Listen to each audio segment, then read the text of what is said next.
Hello everyone, welcome to Mythical Sleeps. I am glad you are here. Tonight, we are not just telling a story, we are embarking on the longest journey in human history. We are stepping onto the black deck of a ship. We are feeling the salt spray on our faces. We are smelling the iron of war and the ozone of the storm. Close your eyes. Take a deep breath in, filling your chest, and let it out slowly. Let the tension of the day drift away like sea foam on the tide. Imagine you are standing on a beach in Asia Minor. The air is heavy with the smell of smoke. Behind you, the great city of Troy is a ruin. For 10 years, the bronze walls stood, but now they are black skeletons against the sky. The fires have burned down to embers, glowing dull red in the twilight. The war is over.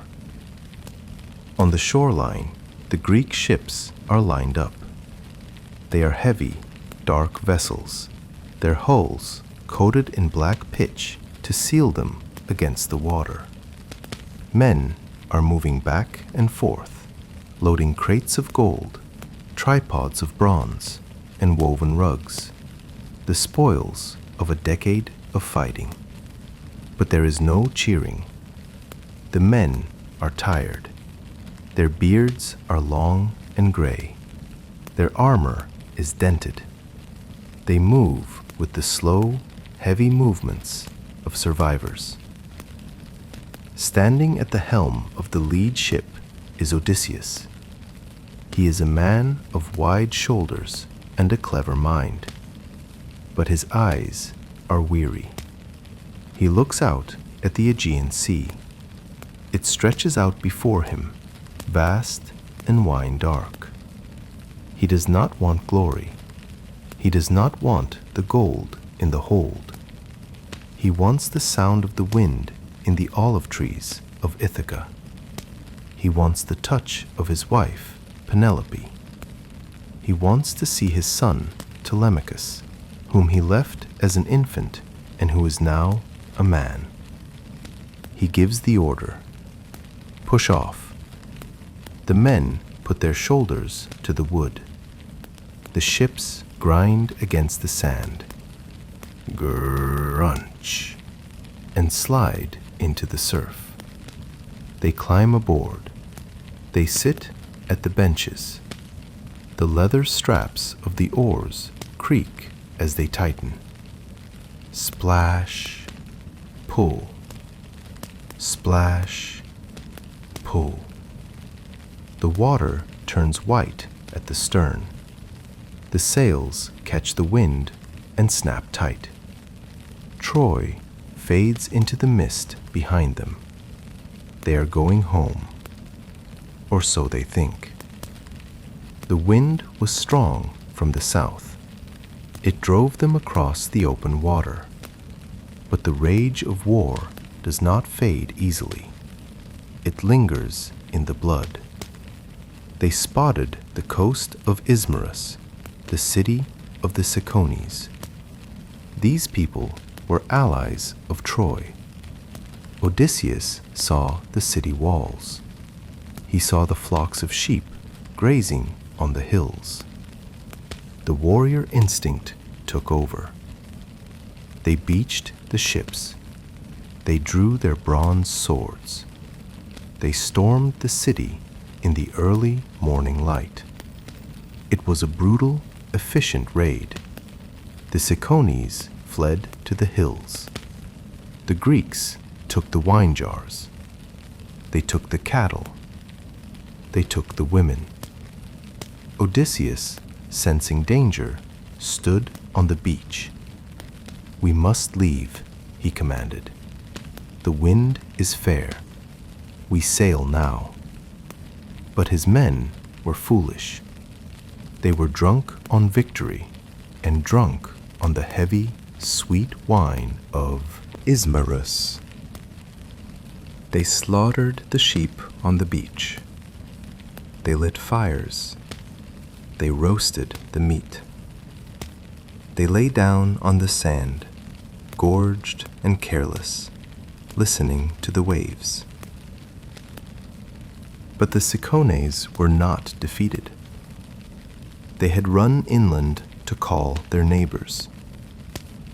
And their neighbors were warriors who fought from chariots. They gathered in the darkness of the forest. At dawn, they attacked. They came out of the mist like leaves falling in autumn, countless and silent. The battle on the beach was desperate. The Greeks were hungover, slow, and unorganized. Bronze spears flew through the air like rain. Clang, thud, cry. Odysseus fought in the front line, his shield holding back the tide of spears. He shouted for his men to retreat to the ships. They fought their way back to the water, step by bloody step. They pushed the ships off while arrows thudded into the hulls. They rowed for their lives, their arms burning, the water around the oars turning red. When they were finally safe in the deep water, Odysseus stopped the ships. He looked at the empty benches. 6 men from every ship were gone, dead on the foreign sand. There was no time for a burial, so they raised a great cry. They called the name of each dead man 3 times across the water, a ritual farewell to the ghosts they left behind. They raised the sails again, but the ships felt lighter, and the hearts of the men were heavy with the cost of their greed. Zeus, angry at their behavior, sent a storm. For 9 days, the north wind hammered them. The sails were ripped to shreds. The men lay curled under the benches, wet and shivering, while the ships drifted helplessly across the fish-filled sea. On the 10th day, the wind died. The water became calm, glassy. They drifted toward a strange coastline. The air here was warm and humid. It smelled of flowers, a thick, sweet, cloying scent that filled the lungs and slowed the heart. This was the land of the Lotus Eaters. Odysseus sent 3 men to scout the land. They walked up the beach and met the locals. The Lotus Eaters were gentle people. They did not carry weapons. They did not ask questions. They simply smiled and offered the men the lotus flower to eat. The flower was honey sweet. As the men ate it, a change came over them. The memory of Troy faded. The memory of their wives faded.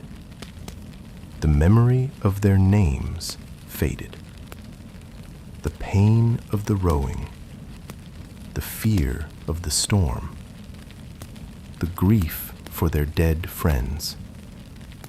It all dissolved into a warm, golden haze. They sat down under the trees. They closed their eyes. They wanted nothing more than to stay here forever, eating the lotus and sleeping. Odysseus waited by the ships. When the men did not return, he went to find them. He found them smiling, their eyes glazed. "Come," Odysseus said, "we must sail." "No," they whispered. "Leave us. The sea is hard. The Lotus is soft." Odysseus realized the danger. This was a death of the soul. He grabbed the men. They wept and struggled, trying to reach for more flowers. He dragged them back to the ships. He tied them to the rowing benches with heavy ropes. "Row," he commanded the rest of the crew. "Row before you taste the flower and forget the way home." The oars splashed into the water. They pulled away from the sweet-smelling shore, leaving the peace behind to return to the struggle. They sailed on, into the unknown waters of the west. A thick fog covered the sea. They could not see the stars. They felt their way forward, listening to the sound of breakers. They landed on a small, goat-filled island. Across the water, they saw a larger land, a land of high cliffs and smoke rising from mountain caves. Odysseus was curious. He took his own ship and 12 of his best men. He carried a goatskin filled with dark, potent wine, a gift from a priest in Ismarus. They rowed to the mainland. They climbed a steep path up the cliffside until they came to a massive cave. The entrance was high and wide, framed by laurel trees. Inside, they found a home, but a home built for a monster. There were baskets of cheese as big as boulders. There were pens crowded with lambs and kids. The air smelled of thick wool, smoke, and raw milk. The men were afraid. "Let us take the cheese and run," they said. But Odysseus wanted to see the owner. He wanted the laws of hospitality. So they lit a fire. They ate some cheese, and they waited in the shadows. At sunset, the ground shook. Boom, boom, boom. The owner returned. He was Polyphemus, a Cyclops. He was as tall as a ship's mast. He had one single, massive eye in the center of his forehead. He carried a bundle of dry wood on his shoulder that was the size of a forest. He threw the wood down with a crash that sent Odysseus and his men scurrying into the deepest corners of the cave. The giant drove his flocks inside. Then, he reached out and grabbed a massive slab of stone. He rolled it in front of the cave entrance. The stone grated against the rock floor, sealing them in. Odysseus looked at the stone. He realized with a sinking heart that 20 wagons and 20 teams of horses could not move that rock. They were trapped. The giant milked his ewes. The sound of the milk hitting the pail was loud in the silence. Then he lit the fire. The flames flared up, illuminating the back of the cave. The giant's single eye scanned the darkness. It stopped on the men. "Strangers," he rumbled. His voice sounded like rocks grinding together. "Who are you?" Odysseus stepped forward. He tried to be brave. "We are Greeks," he said, "returning from Troy. We ask for hospitality in the name of Zeus." The giant laughed. It was a cold, cruel sound. "I do not care for Zeus," he said. "I have more strength than the gods." He reached out with a hand as big as a table.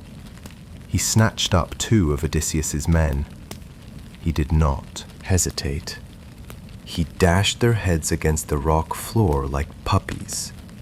Crack! The sound sickened the rest of the crew. The giant tore them limb from limb. He ate them whole, flesh, bones, and marrow. He washed them down with a pail of milk. Then he lay down among his sheep and went to sleep. Odysseus drew his sword. He crept toward the sleeping giant. He felt the beat of the giant's heart. He knew exactly where to strike the liver. But he stopped. If he killed the giant, who would move the stone? They would die in this cave, trapped behind the rock. Odysseus sheathed his sword. He sat in the dark, listening to the giant snore, and waited for the dawn. Dawn came with rose-red fingers, lighting up the cave mouth. The giant woke. He lit the fire. He milked his ewes. Then, with the same casual cruelty as before, he snatched up 2 more men and ate them for his breakfast. He rolled back the stone, drove his fat sheep out to pasture, and rolled the stone back in place. The sound of the rock sealing the entrance was like the door of a tomb slamming shut. Odysseus was trapped in the dark with his remaining men. But his mind was working. He saw a great club of green olive wood lying by the sheep pen. It was as thick as the mast of a 20-oared ship. He cut off a 6-foot section. He told his men to smooth it. They scraped the wood until it was clean. Odysseus sharpened the tip to a needle point. He hardened it in the fire until it glowed red, then hid it under the dung in the cave. At sunset, the giant returned. He drove the sheep in. He rolled the stone shut. He ate 2 more men. Odysseus stepped forward. He held a wooden bowl filled with the dark, sweet wine from Ismarus. "Cyclops," he said, "you eat man's flesh. Drink this wine to wash it down. It is a gift." The giant took the bowl. He drank. The wine of Ismarus was so strong that men usually mixed it with 20 parts of water. The giant drank it pure. He smacked his lips. "Give me more," he rumbled. "And tell me your name, stranger. I will give you a guest gift." Odysseus filled the bowl again, and again. 3 times the giant drank. The wine fogged his mind. His great head began to nod. "My name," Odysseus said, "is Nobody. My mother and father call me Nobody, and all my friends." The giant laughed drunkenly. "Then here is my gift, Nobody. I will eat you last." And with that, the monster fell backward. His thick neck slumped to the side. He fell into a deep, heavy sleep. The cave echoed with the giant's snoring. Odysseus looked at his men. Their faces were pale in the firelight, but they nodded. They uncovered the olive stake. They thrust the tip into the embers of the fire. They waited until the green wood began to glow, until it was about to catch flame. They lifted the heavy beam. Odysseus guided them. They stood over the sleeping giant. This was not a battle. It was a surgery of violence. At a signal, they drove the glowing point down. It struck the single great eye. The hot wood hissed as it met the fluid of the eye, like a blacksmith dipping a red-hot axe into cold water. Sss. The giant woke with a scream that defied description. He ripped the stake from his eye, shouting in agony. The blood ran down his face. He called out to the other Cyclops who lived in the nearby caves. "Brothers, help me!" The other giants gathered outside the sealed door. "What is it, Polyphemus?" they shouted through the rock. "Who is hurting you?" From inside the cave, Polyphemus screamed, "Nobody is killing me! Nobody is hurting me!" Outside, the other giants paused. "If nobody is hurting you," they called back, "then it must be a sickness from Zeus. We cannot help you." And they walked away. Odysseus stood in the shadows, laughing silently in his heart. His trick had worked. The night passed in agony for the giant. He sat by the door, moaning, waiting for dawn. When the sun rose, he rolled back the stone to let his sheep out. But he sat in the doorway, his hands groping in the air, feeling the backs of the sheep to make sure no men were riding them. But Odysseus was clever. He tied the rams together in groups of 3. Under the middle ram, he tied a man. The giant felt the woolly backs of the sheep. Pat, pat, pat. He did not feel the men hanging underneath, clinging to the thick fleece. Odysseus came last. He grabbed the greatest ram of the flock. He curled himself under the shaggy belly, holding on with his fingers and his teeth. The giant stopped the ram. "Why are you last today, little one?" he asked the sheep. "You are usually the first to the grass. Do you grieve for your master's eye?" The giant let the ram go. They ran to the ships. They cut the ropes. They rowed frantically into the grey surf. When they were a safe distance away, Odysseus could not help himself. His pride swelled up. He stood on the deck and shouted back to the blind giant on the shore. "Cyclops, if any man asks who blinded you, tell them it was Odysseus, son of Laertes, king of Ithaca." It was a foolish boast. Polyphemus heard the voice. He ripped the top off a hill and threw it toward the sound. The rock crashed into the sea just behind the ship. The massive wave pushed them forward. Then Polyphemus fell to his knees. He lifted his hands to the dark sky. He prayed to his father, Poseidon, the lord of earthquakes. "Hear me, Poseidon. If I am your son, grant that Odysseus never reaches home. Let him lose all his companions. Let him return in a stranger's ship. And let him find trouble in his house." Deep in the ocean, the blue god heard the prayer. The water grew colder. The waves grew steeper. The curse was set. They sailed on, fearful of the sea, but luck seemed to find them. They reached the floating island of Aeolia. Here lived Aeolus, the keeper of the winds. He lived in a bronze palace that floated on the water. He welcomed Odysseus.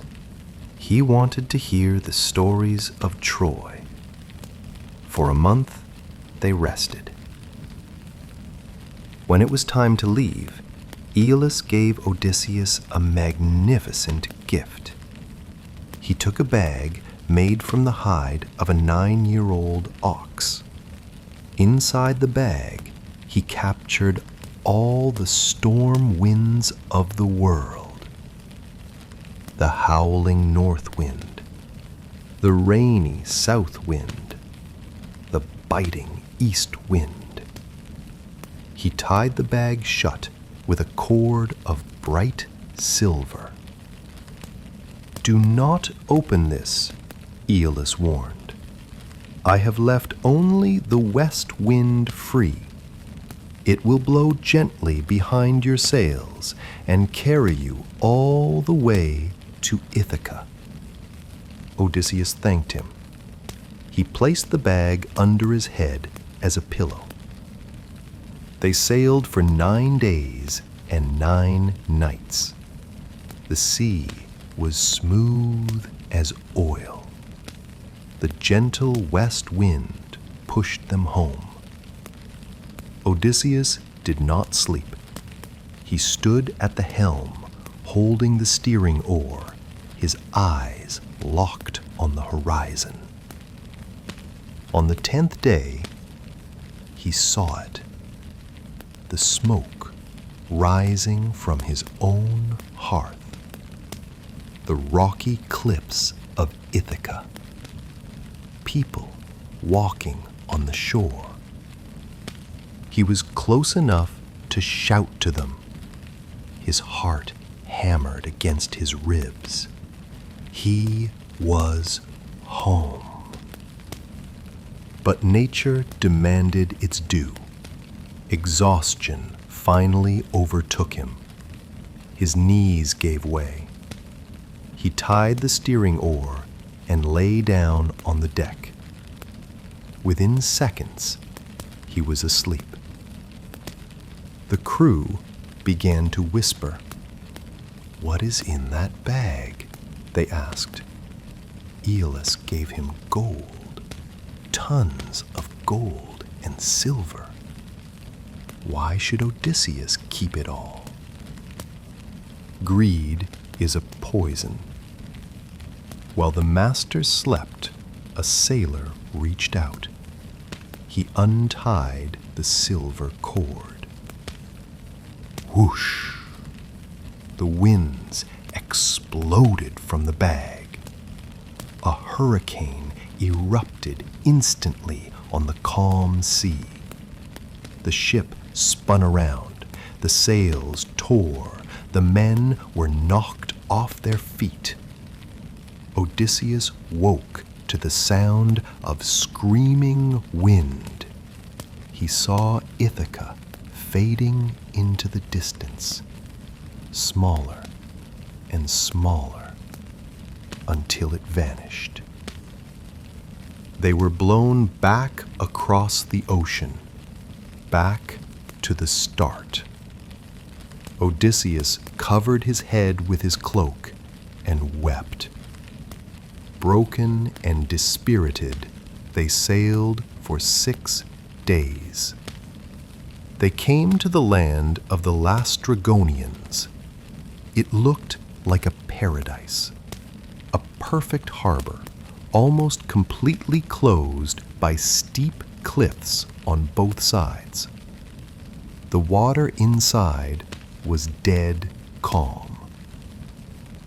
11 of Odysseus's ships sailed into the harbor. They tied up close to one another.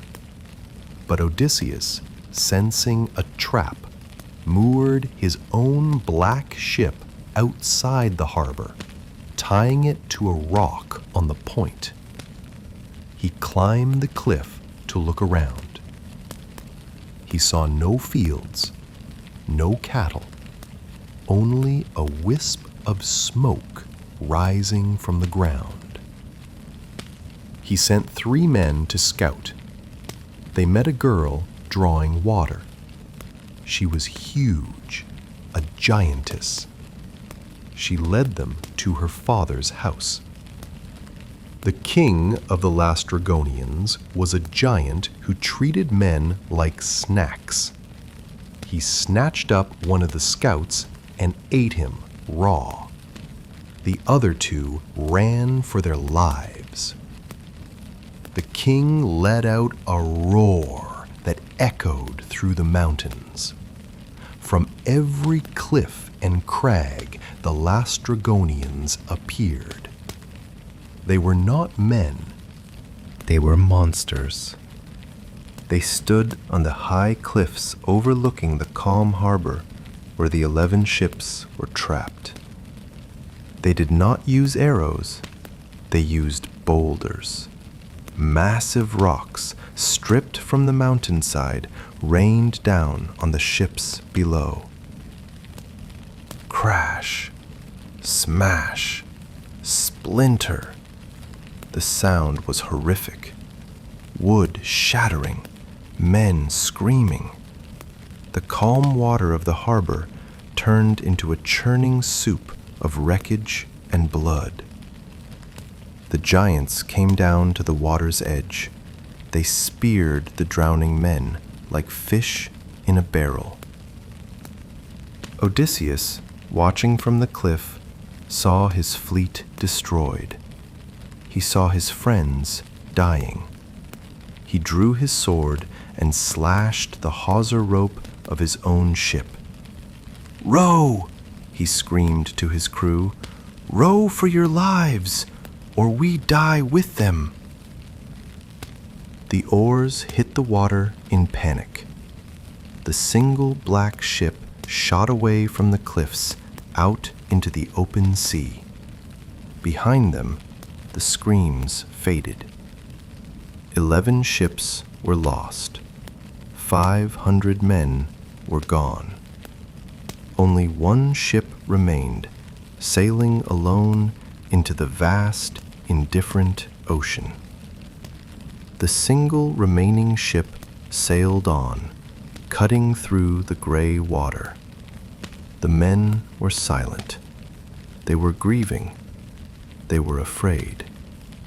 They saw a wisp of smoke rising from a dense forest on an island called Aea. They pulled the ship onto the sand and collapsed, sleeping for 2 days and 2 nights from pure exhaustion. On the 3rd day, Odysseus sent a group of men to investigate the smoke.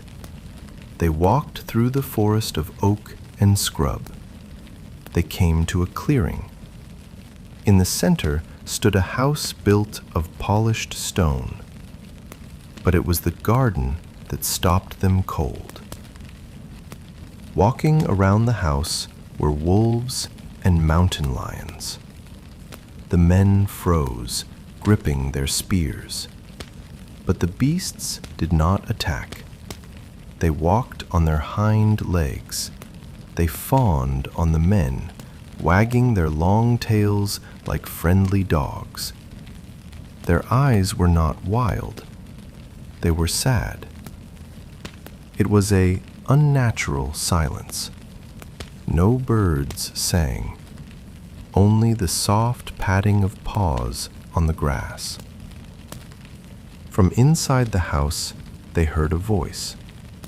It was a woman singing, a high, clear, beautiful sound that drifted through the open loom. She was weaving a great web, immortal and fine.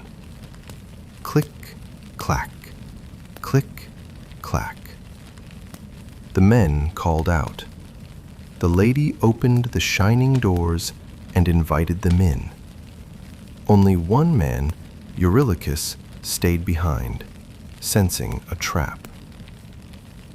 The lady was Circe, a goddess with braided hair. She sat the men on beautiful chairs. She mixed them a potion of cheese, barley, and pale honey stirred into Pramnian wine. But into the mixture she slipped a drug to make them forget their fatherland. The men drank greedily. As soon as they drained the cups, Circe struck them with her wand. Down to the sty, she cried. The men's bodies began to twist. Their skin coarsened into bristles. Their noses flattened into snouts. Their hands became hooves. They fell to all fours. They grunted. They had the heads and bodies of pigs, but their minds remained human. They wept in the mud as Circe threw them acorns to eat. Eurylochus ran back to the ship to tell the news. Odysseus grabbed his silver-studded sword and his bow. He marched into the forest alone. On the path, he met a young man with golden sandals. It was Hermes, the messenger god. Hermes pulled a plant from the ground. It had a black root and a milk-white flower. "This is moly," Hermes said. "It is dangerous for mortal men to dig, but the gods can do all things. Keep this with you. Her magic will not work." Odysseus arrived at the stone house. He drank the poisoned wine. Circe struck him with her wand.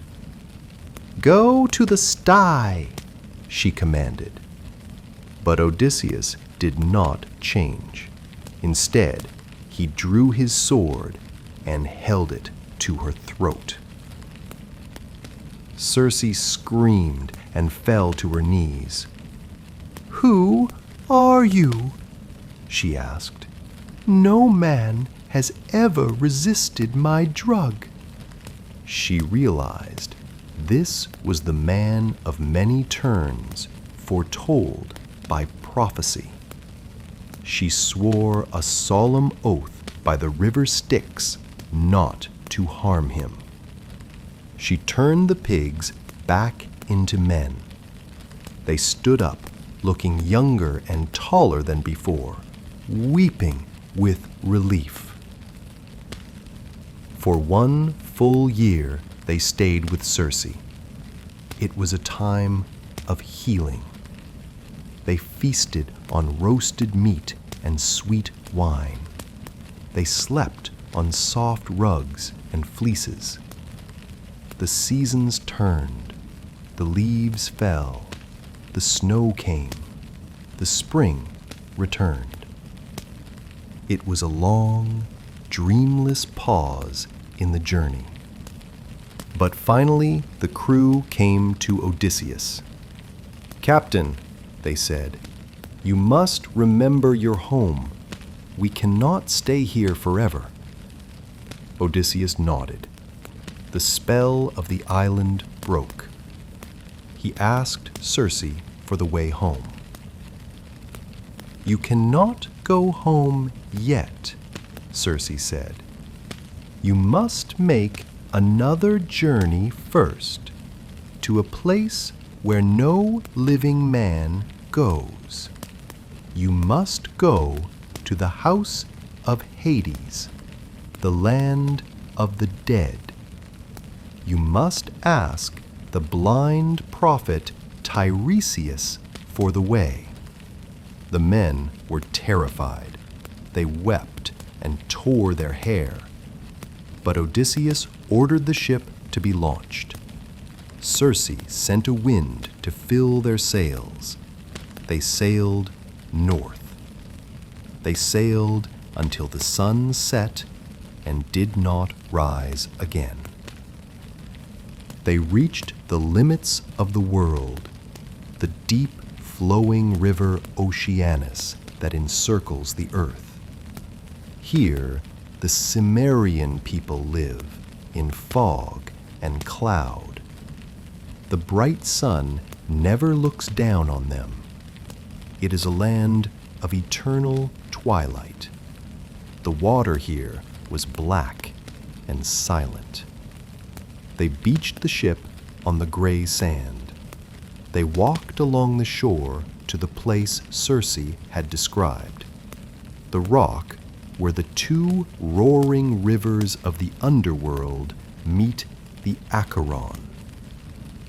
Odysseus drew his sword. He dug a trench in the earth, a cubit long and a cubit wide. He poured libations to the dead.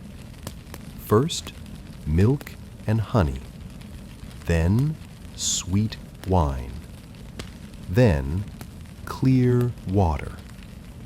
Finally, he sprinkled white barley meal. He took the 2 black sheep Circe had given him. He cut their throats over the pit. The dark blood flowed into the trench. And then the world changed. From the mist, from the shadows, from the earth itself, the souls of the dead gathered. They came up out of Erebus like a swarm of moths. Brides and young men, old men who had suffered much, warriors still wearing their blood-stained armor, holding their spears. They crowded around the pit, their voices a high, thin, gibbering sound. Cheep, cheep, cheep. Panic gripped Odysseus. His skin turned cold. But he drew his sharp sword and sat by the pit. He could not let them drink the blood until he spoke to Tiresias. He held back the army of the dead with a piece of bronze. The first ghost to approach was Elpenor. He was the youngest of the crew. He had died just before they left Circe's island, falling from a roof in a drunken stupor. They had left him unburied. Odysseus, the ghost wept, do not leave me behind. Burn my body. Pile a mound for me on the shore of the gray sea, and plant my oar on the tomb, the oar I rowed with while I was alive. Odysseus promised him, I will do it, my friend. I will not forget. Then came the soul of the Theban prophet Tiresias. He carried a golden scepter. Even in death, his mind was clear. He drank the dark blood. You seek a sweet homecoming, Odysseus, the prophet said. But a god will make it hard. You blinded his son, the Cyclops. But you may still reach home if you can control your men. When you reach the island of Thrinacia, you will see the cattle of the sun god. Leave them unharmed. If you hurt them, I see destruction for your ship and your men. And even if you escape, you will come home late, a broken man in a stranger's ship.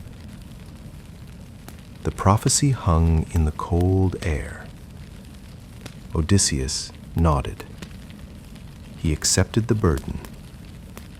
Tiresias faded back into the dark. And then Odysseus saw a woman. She walked slowly toward the blood. It was Anticlea, his mother. When he had left for Troy 10 years ago, she was alive and strong. He did not know she had died. Odysseus wept. He let her drink the blood so she could speak. My child, she said softly, How did you come beneath the gloomy darkness, being still alive?" "Mother," Odysseus asked, "what killed you? Was it a long sickness, or the gentle arrows of Artemis?" "It was not sickness," she said. "It was longing for you. I waited, Odysseus. I waited for your cleverness and your gentle ways. And when you did not come, my heart simply stopped beating." The grief hit Odysseus like a physical blow. He tried to hug her. 3 times he sprang toward her, trying to clasp her in his arms. 3 times she fluttered through his fingers like a shadow or a dream. "Mother, why do you slip away?" he cried. "This is the law of mortals," she whispered. "The sinews no longer hold the flesh and bone. The fire burns the body. The spirit wanders like the wind. Go now. Go back to the light and tell your wife what you saw here." Odysseus saw other ghosts. He saw Agamemnon, the High King, who was murdered by his own wife when he returned from the war. "Trust no woman," Agamemnon warned bitterly. "Land your ship in secret." He saw Achilles, the greatest warrior. "Do not praise death to me, Odysseus," Achilles said. "I would rather be a slave to a poor farmer on earth than be the king of all these dead."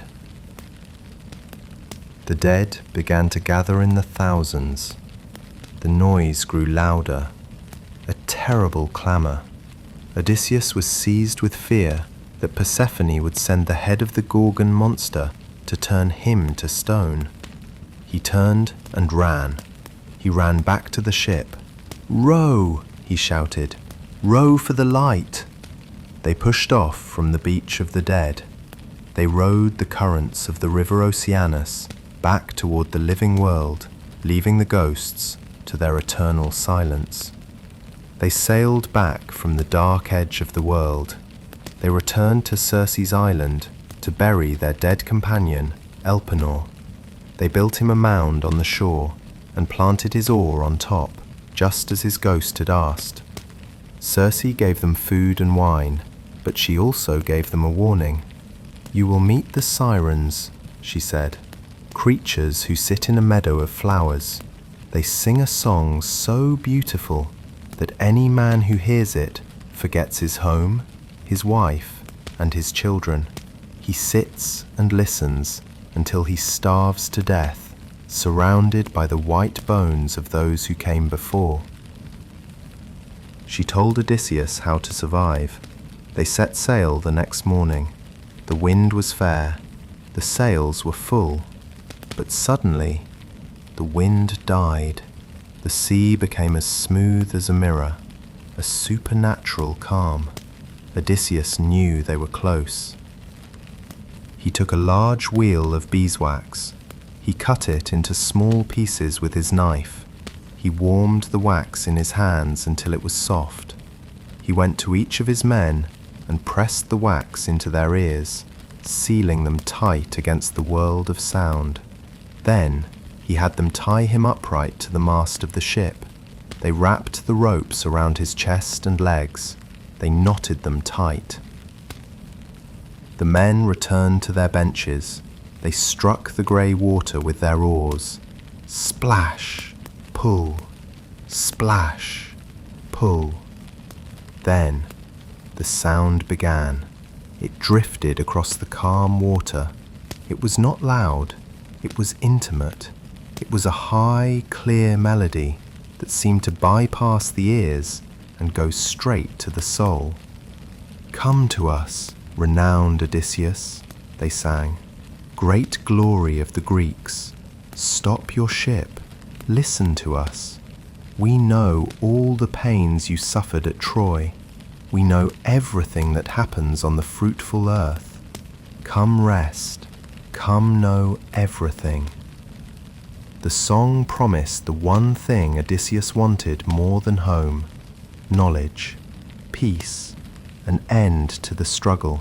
The desire to stop the ship was an agony. It was a physical pain in his chest. He struggled against the ropes. The hemp cut into his skin. He frowned and nodded at his men. "Untie me," he mouthed. "Let me go." But the men saw only his madness. They could not hear the song. Two of them, Eurylochus and Perimedes, stood up. They did not untie him. They tied him tighter. They added more ropes. They sat back down and rowed harder. The white foam curled away from the bow, rowed until the island of the Sirens faded behind them, and the deadly song drifted away into the wind. The silence returned to the sea. Odysseus was untied, but there was no time to rest. Ahead of them lay the narrow strait, the place of the choice. On one side was Charybdis, a whirlpool that sucked the ocean down 3 times a day and vomited it back up. Roar, gurgle, hiss.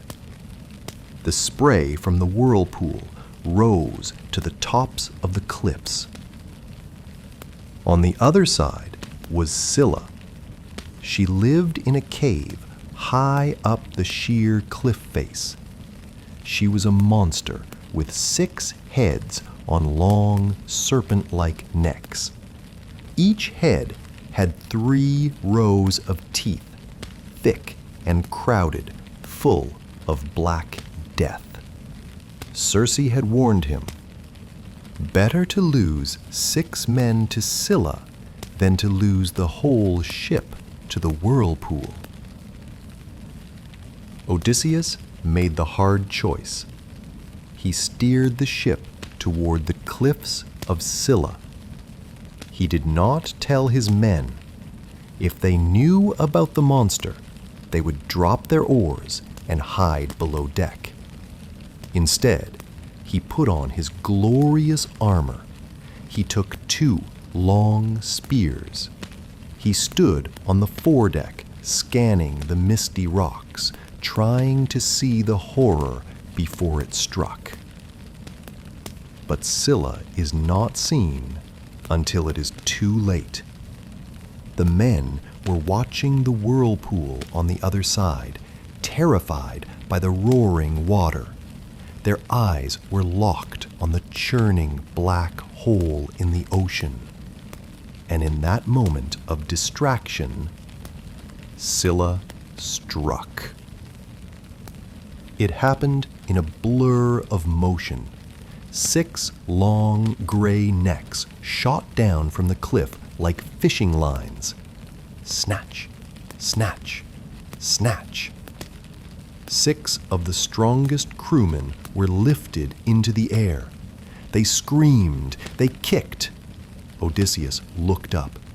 He saw his companions dangling in the sky at the mouth of the cave. They called his name one last time, Odysseus! It was the most pitiable sight he had ever seen. The monster retreated into her cave. There was a terrible sound of crunching bone. And then, silence. Odysseus could do nothing. He had paid the toll. The survivors, weeping, rowed the ship through the strait and out into the open sea. They came to the island of Thrinacia, the island of the sun. Even from the ship, they could hear the lowing of cattle and the bleating of sheep. These were the immortal herds of Helios, the sun god. Odysseus remembered the warnings of Tiresias and Circe. Avoid the cattle. "We must sail past," Odysseus said. But his men were exhausted. Eurylochus spoke up. "You are made of iron, Captain. You never tire. But we are mortal. Let us land, cook supper, and sleep. We will sail at dawn." Odysseus saw the mutiny in their eyes. He agreed, but he made them swear a solemn oath. "Swear to me that you will not touch a single cow or sheep. We have food in the ship." They swore the oath. They landed, they slept. But in the night, the wind changed. A storm blew in from the south. It blew for a month, never stopping. They could not sail. For a while, they ate the bread and wine from Circe, but then the food ran out.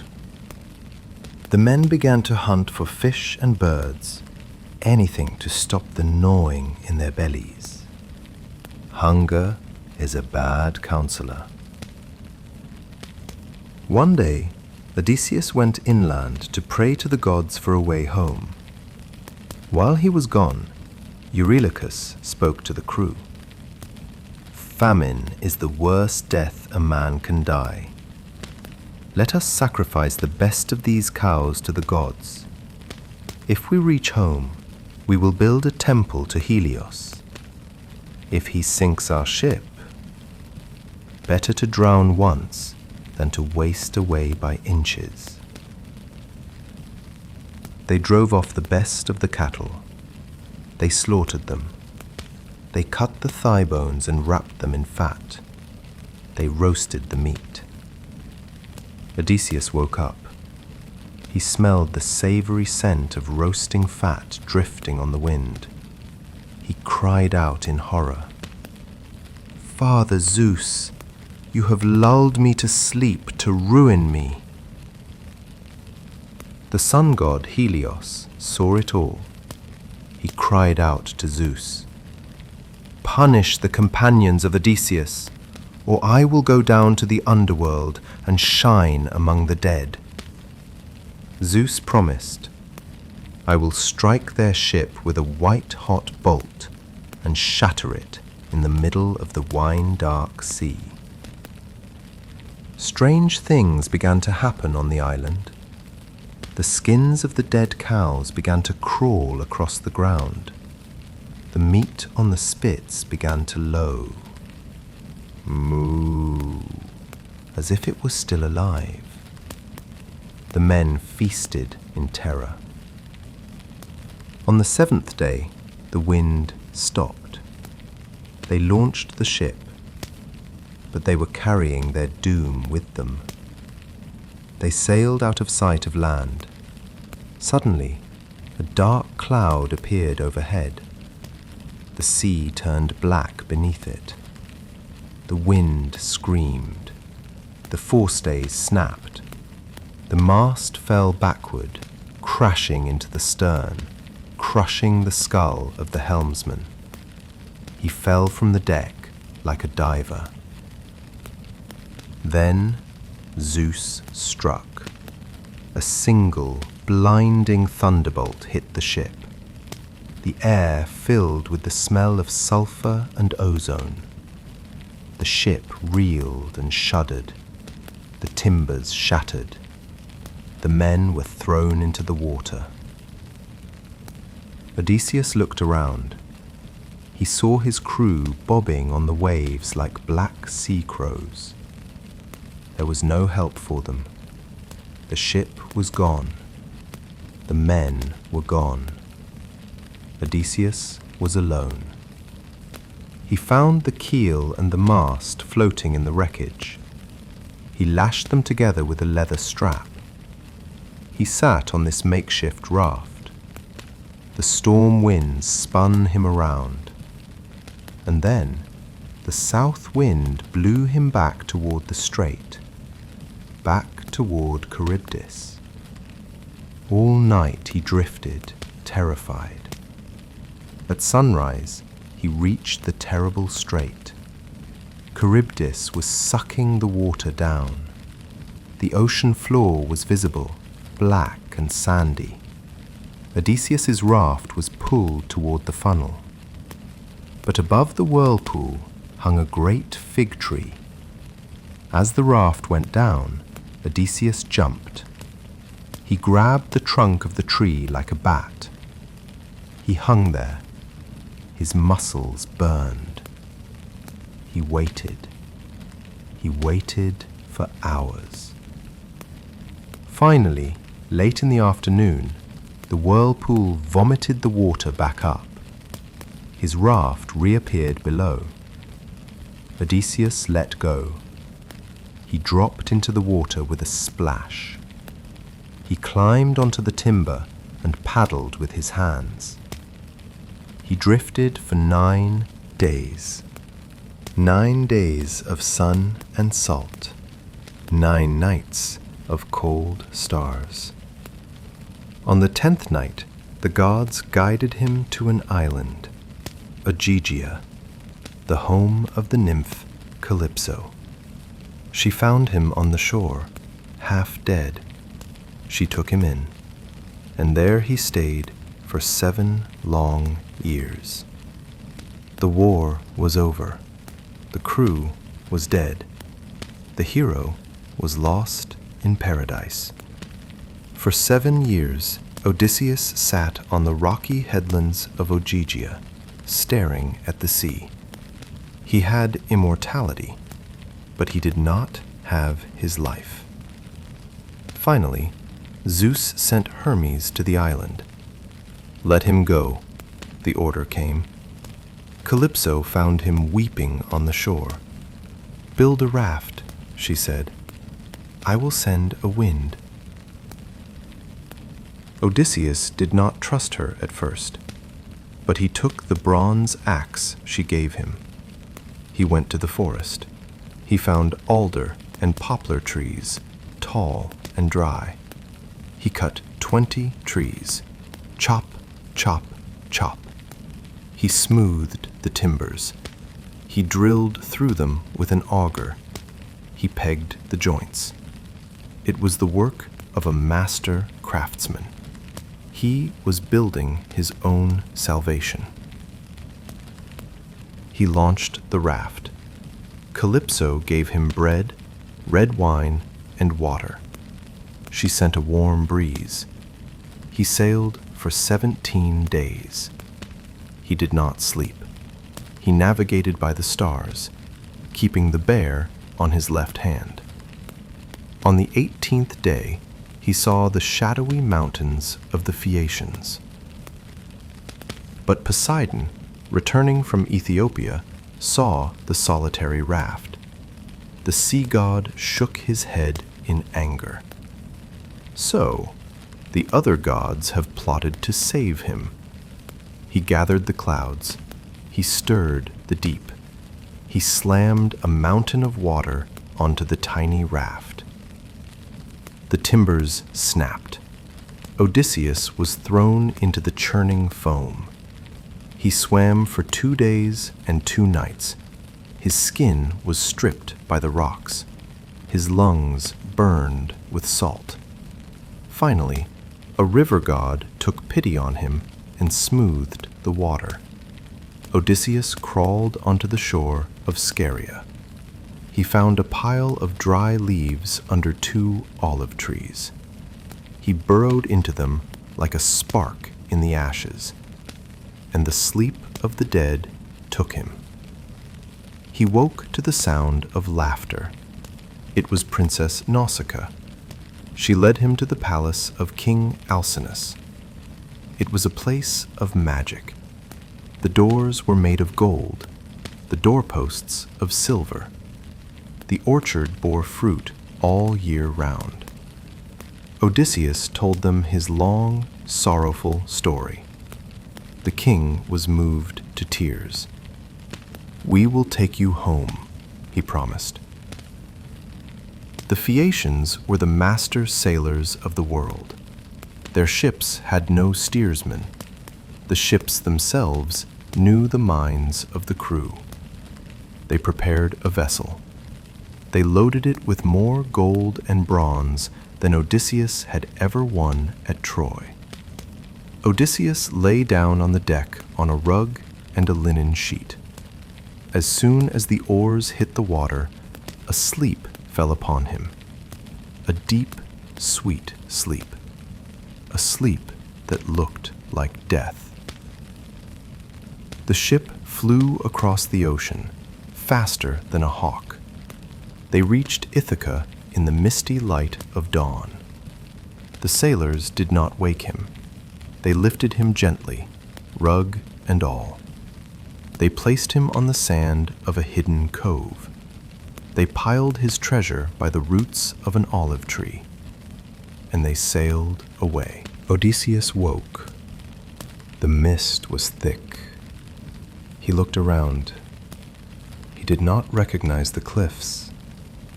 He wept. Have they betrayed me? Where am I? But the air shimmered. Athena appeared, disguised as a shepherd, then revealing herself. "You are home, stubborn man," she said. She cleared the mist. The sun hit the hills. He saw the cave of the nymphs. He saw the slopes of Mount Neriton.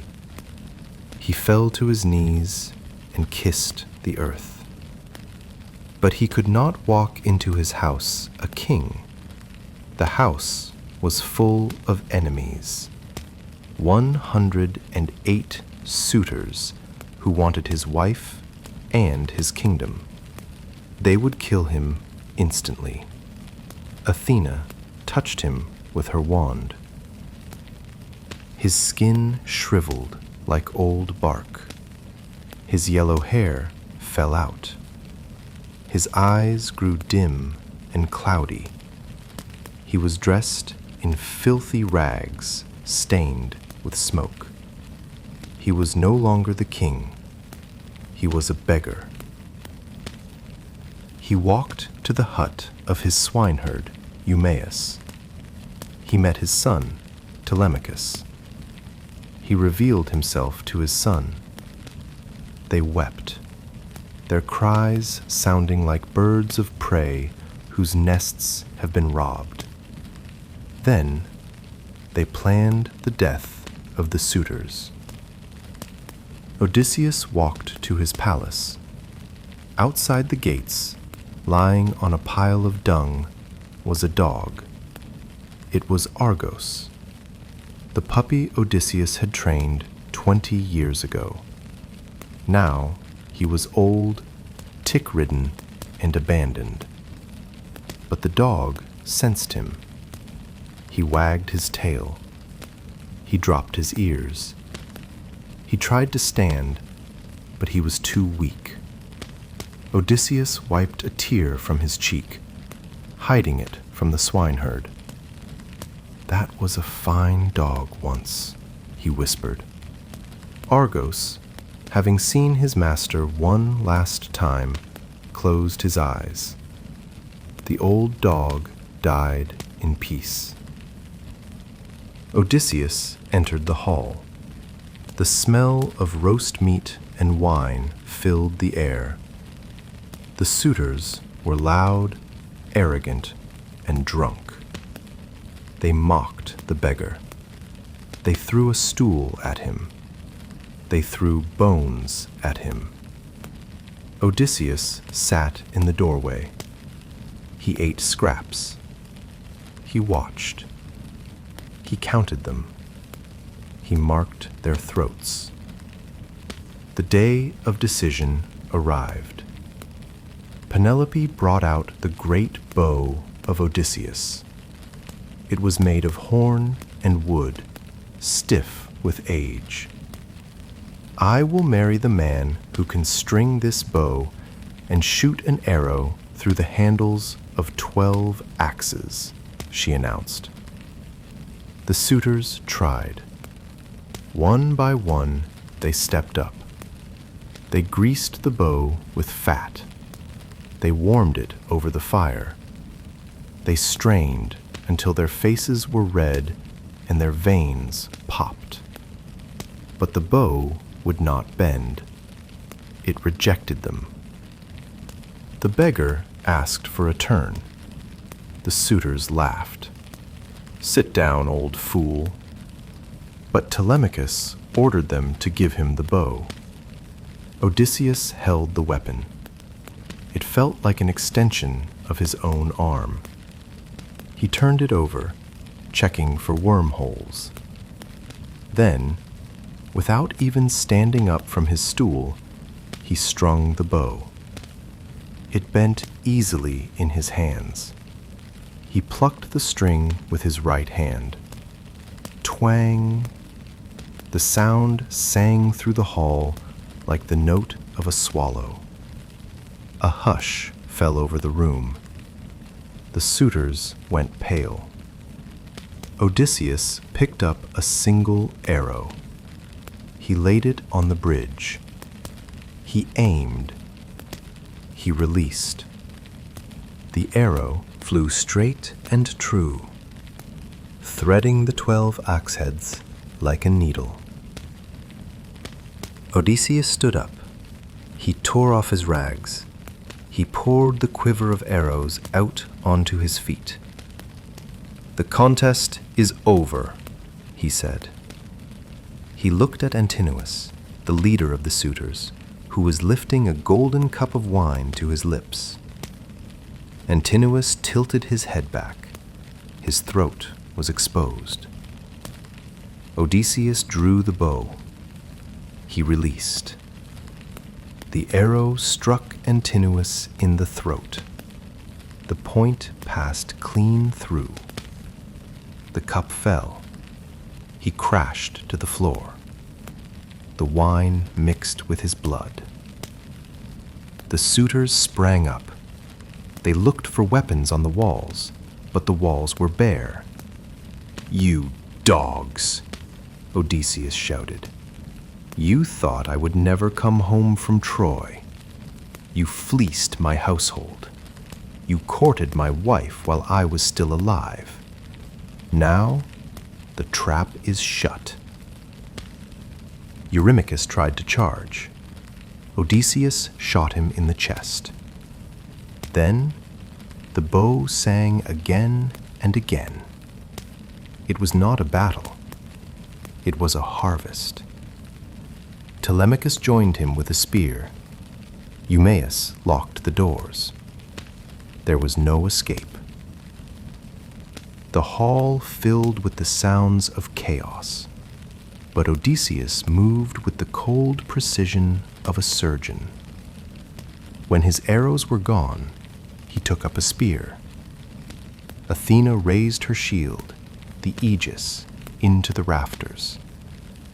The suitors, terrified by the godhead, scattered like cattle stung by flies. They fell, one by one. The floor ran with blood. When the last man fell, the silence returned. It was a heavy, metallic silence. Odysseus stood among the dead. He was like a lion that has just fed. He did not cheer. He did not gloat. He ordered the hall to be cleaned. They washed the floor with water and sponges. They burned sulfur to purify the air. The war was finally over. The old nurse ran up to Penelope. "Your husband is home. He has killed the suitors." Penelope walked down the stairs. She saw the man standing by the pillar. He looked like Odysseus. But the gods are tricky. She sat across from him, silent. "Mother," Telemachus said, Your heart is hard as stone. Why do you not speak to him?" "I have signs," she said, "hidden from the world. Only he and I know them." She turned to the nurse. "Eurycleia, move the sturdy bedstead out of our bridal chamber. Make it up with blankets outside the door for him." Odysseus's eyes flashed. "Woman," he said, "who has moved my bed? That is a hard task. I built that room myself. An olive tree grew in the courtyard, thick as a pillar. I built the stone walls around it. I cut the top off the tree, but I left the roots in the earth. I carved the bedpost from the living trunk. I inlaid it with gold and silver and ivory. No mortal man can move that bed, for it is rooted in the world." Penelope's knees went weak. She burst into tears. She ran to him and threw her arms around his neck. "Do not be angry, Odysseus. I had to be sure. I had to guard my heart." He held her. It was like the moment a shipwrecked swimmer finally touches the warm earth. They wept together, holding the 20 lost years between them. That night, the goddess Athena held back the horses of the dawn. She made the night long, quiet, and peaceful. Odysseus and Penelope lay in the bed, rooted in the earth. They spoke in the dark. He told her of the Cicones, the Cyclops. He told her of Circe and the Underworld. He told her of the Sirens and the lonely years on Ogygia. He poured the poison of his memory out, and she took it from him. The burden was shared. The burden was gone. Finally, his voice trailed off, his limbs, heavy with age and war and rowing, relaxed. The tension that he had carried for 20 years dissolved. The ships were docked. The sea was calm. Odysseus, the man of many turns, closed his eyes. He was home. And now, you are home too. The journey is over. The storm has passed. You are safe in your own bed. Let the story drift away like smoke into the night air. Sleep now, traveler. Your work is done. Sleep. Sleep.